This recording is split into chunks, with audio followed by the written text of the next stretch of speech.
अगर सर्दियों में आपके मनी प्लांट के पत्ते पीले पड़ रहे हैं, सूख रहे हैं, मनी प्लांट के पत्तों में कोई जान नहीं रह गई है, ग्रोथ अच्छे से नहीं हो रही है, तो आज मैं आपको एक ऐसा खाद बताने वाली हूँ जो घर में ही आसानी से मिल जाएगा और बिना पैसे के, बिना कोई रुपए खर्च किए आप अपने मनी प्लांट में मनचाही चमक और मनचाही ग्रोथ पा सकते हैं।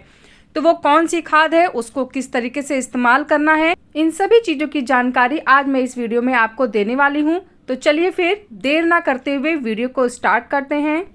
हेलो एवरीवन, कैसे हैं आप सब लोग। लव फॉर गार्डनिंग में आप लोगों का बहुत बहुत स्वागत है। जो मनी प्लांट है वो विंटर में अपनी ग्रोथ स्लो कर देता है। जैसे गर्मियों में बहुत तेज़ी से इसका विकास होता है, उस हिसाब से अगर आप सर्दियों में देखेंगे तो इसकी उतनी अच्छी ग्रोथ नहीं होती है। पत्ते भी पीले पड़ने लगते हैं और काफ़ी चांसेस होते हैं कि फंगस भी लग जाते हैं। तो आज मैं आपको कुछ घरेलू आसान नुस्खे बताने वाली हूँ जिससे आप बिना किसी खर्च के एलोवेरा के प्लांट की ग्रोथ भी अच्छे कर सकते हैं और उसे फंगस से दूर भी कर सकते हैं। तो इसके लिए जो सबसे पहली चीज़ हमें चाहिए वो है एलोवेरा की एक लीव। तो आप कोई फ्रेश लीव लीजिएगा जो पहले से ही टूटी हुई ना हो। तुरंत आपको प्लांट से काट के और तुरंत इसको यूज़ करना है। तो इसके लिए सबसे पहले उसके छोटे छोटे हमें टुकड़े कर लेने होंगे। तो इससे रिलेटेड एक वीडियो मैंने पहले भी अपलोड की है जिसमें मैंने इसका सिर्फ जेल का यूज़ किया था और उससे आपके लिए एक बहुत ही अच्छा मैंने एक खाद तैयार किया था जिससे उसमें बहुत अच्छी शाइन आती है। और आज मैं पूरी लीव्स का यूज़ करने वाली हूँ। जैसे उस दिन मैंने सिर्फ जेल लिया था, आज मैं लीव्स और जेल दोनों का यूज़ करूँगी।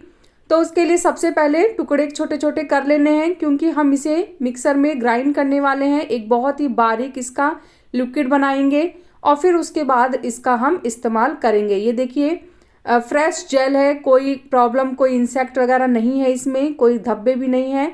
और अगर कोई धब्बे वाला पार्ट होगा तो आप उसे हटा दीजिएगा क्योंकि हमें कोई इंसेक्ट वाला पार्ट नहीं चाहिए। तो इन एलोवेरा के टुकड़ों को अब हमें जार में डाल लेना है और जार में डालने के बाद अब हम इसे पीस लेंगे। तो अगर आप बहुत बारीक कर सकते हैं तो करिए और अगर आप बहुत बारीक नहीं भी होता है तो कोई बात नहीं क्योंकि हम इसको छन्नी से छान के यूज़ करेंगे। तो इसको पीसने के लिए मैंने यहाँ पे लगभग 2 गिलास पानी का इस्तेमाल किया है और आप चाहें तो पहले 1 गिलास पानी डाल के इसको बारीक पीस लीजिए और फिर उसके बाद आप दूसरा गिलास पानी भी इसमें डाल सकते हैं।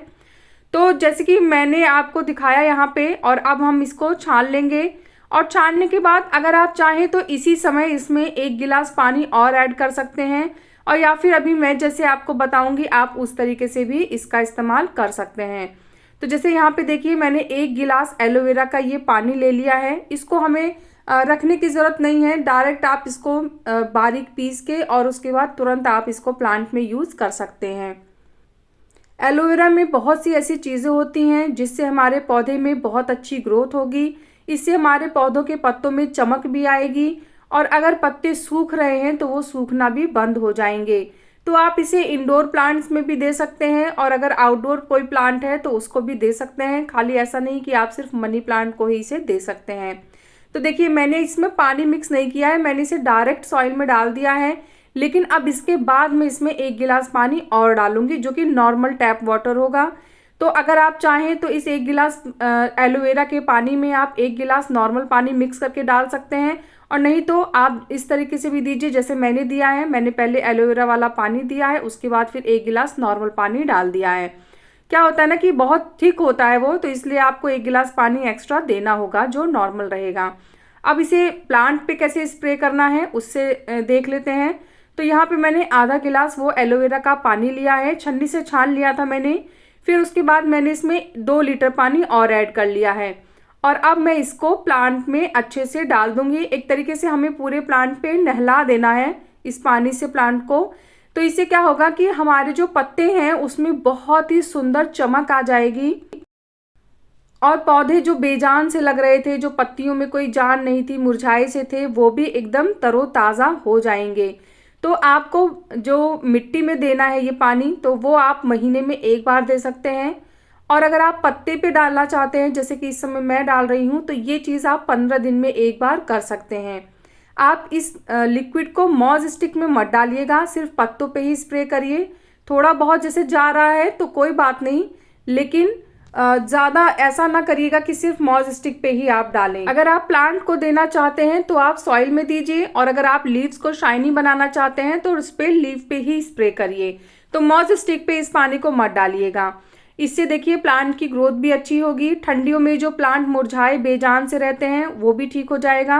और हाँ, सर्दी में मैं आपको एक चीज़ बताती हूँ कि इस समय आप चाहें तो अपने पौधे को थोड़ी एक्स्ट्रा धूप देना चाहें तो दे सकते हैं, मतलब बहुत ज़्यादा नहीं, लेकिन 1 से 1.5 घंटे की धूप अगर आप अपने प्लांट को दे देते हैं तो इससे पौधे में एक चमक बनी रहेगी, और पौधे में जो फंगस लग जाता है उससे भी प्रॉब्लम नहीं आएगी। आपको सर्दियों में प्लांट को पानी देते समय बहुत ध्यान रखना है।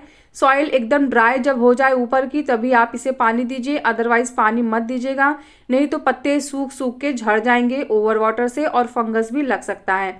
अगर आपको लग रहा है कि आपके प्लांट में फंगस की प्रॉब्लम आ गई है तो उसके लिए भी मैं अभी आपको एक आसान सा उपाय बताऊंगी जो घर में ही आप कर सकते हैं। उसके लिए आपको मार्केट से कुछ लाने की ज़रूरत नहीं है, उससे फंगस भी आपका दूर हो जाएगा। प्लांट में आपको क्या करना है फंगस दूर करने के लिए, चलिए अब उसके लिए बात कर लेते हैं। तो यहाँ पे मैंने 1 गिलास नॉर्मल टैप का वाटर लिया है, और इसमें मैंने लगभग 2 चुटकी हल्दी डाल दी है। और हल्दी का पानी जो होता है वो हमारे प्लांट को फंगस से दूर रखता है। इससे हमारे प्लांट की जो जड़ें हैं, जो मिट्टी है, उसमें कोई भी फंगस नहीं लगेगा। आप चाहें तो 20 से 25 दिन में इस पानी को फिर से रिपीट कर सकते हैं। बहुत ज़्यादा पानी देने की ज़रूरत नहीं है, बस उतना ही पानी दीजिए कि पौधे की मिट्टी इसे अच्छे से एब्जॉर्ब कर ले। और अगर पत्ते बहुत ज़्यादा सूख गए हैं, आपको नए पत्ते चाहिए, तो उसके लिए फिर आप यहाँ पे वर्मी कंपोस्ट का इस्तेमाल कर सकते हैं। तो अगर आपके पत्ते बहुत ज़्यादा घने हो गए हैं, मिट्टी नहीं दिख रही है, तो आप इसका लिक्विड भी दे सकते हैं। और उसको कैसे बनाते हैं उससे रिलेटेड वीडियो मैं बना चुकी हूँ, तो मैं आई बटन पे लिंक लगा दूंगी, आप देख लीजिएगा। और अगर आपकी सॉइल ऐसे ओपन है, दिख रही है, आप उसमें डाल सकते हैं, क्योंकि क्या होता है ना, मनी प्लांट में जब बहुत ज़्यादा ग्रोथ हो जाती है तो उसके पत्ते सॉइल को पूरा कवर कर लेते हैं। तो अगर आपको लिक्विड देना है तो फिर आप उस जो लिंक मैं बताई हूँ उसमें डालिए। और अगर आप इसको सॉइल में देना चाहते हैं फिर आप 2 से 3 मुट्ठी प्लांट में डाल दीजिए महीने में एक बार, इससे ग्रोथ बहुत ही अच्छी हो जाती है। सर्दियों में मनी प्लांट की ग्रोथ रुक जाती है, ये कोई बहुत बड़ी बात नहीं है, आप इसको एक नॉर्मल वे में लीजिए। अगर ग्रोथ ठीक ठाक हो रही है, थोड़ी बहुत चल रही है तो इट्स ओके। लेकिन हाँ, अगर पत्ते बहुत ज़्यादा पीले पड़ रहे हैं, एकदम ही स्टॉप हो गई है ग्रोथ, पत्तों में बिल्कुल भी जान नहीं है, तो आप इस वाले फॉर्मूले को यूज़ करिएगा, इससे आपको बहुत ही अच्छा रिजल्ट मिलेगा। तो मैंने सारी इन्फॉर्मेशन दे दी है। इसके बाद भी अगर आपको कोई कन्फ्यूज़न है या कोई क्वेश्चन आपके माइंड में है तो आप कमेंट्स करिएगा, मैं आपके क्वेश्चन का ज़रूर आंसर करूँगी। तो कैसा लगा मेरा आज का ये वीडियो मुझे ज़रूर बताइएगा। अगर आपको वीडियो पसंद आया है तो वीडियो को लाइक करिएगा, चैनल को सब्सक्राइब करिएगा, और प्लांट से रिलेटेड अगर कोई भी क्वेश्चन आपके माइंड में है तो आप कमेंट्स के थ्रू मुझसे बात कर सकते हैं। मिलते हैं फिर नेक्स्ट वीडियो में, तब तक के लिए बाय, टेक केयर।